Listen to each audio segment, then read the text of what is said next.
حضوري هنا أنا وبعض أبطال المجموعة 39 في ذكرى استشهاده اليوم 19/10. هو استشهد في 19/10 عام 1973، والنهارده بنحتفل بالذكرى ال38 لحرب أكتوبر وباستشهاد البطل العظيم إبراهيم الرفاعي. موشى ديان وزير الدفاع الإسرائيلي إنذاك قال علينا الأشباح، لأن كنا بندخل لهم في كل مكان، وكان حرب الاستنزاف بالنسبة لحرب أكتوبر على رأي المشير طنطاوي إن لولا حرب الاستنزاف ما كانت حرب أكتوبر، لأن أيام حرب الاستنزاف كانت القوات المسلحة بتستعيد قواها العسكرية، وكنا في حرب الاستنزاف بنعمل لرفع روح المعنوية لقواتنا المسلحة بالكامل وللشعب المصري العظيم بالكامل. كنا يد واحدة والحمد لله.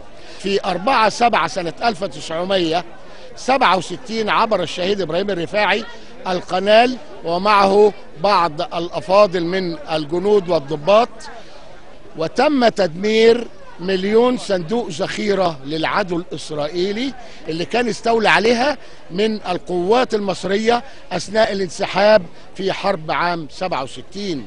قمنا بعملية رص ألغام برضه في الضفة الشرقية، وعند رصنا للألغام عملنا على اتجاهات 3 من اليمين والوسط ومن الشمال، على أساس لو في أي قوات جاية من اليمين تتضرب، أي قوات جاية من الشمال تتضرب.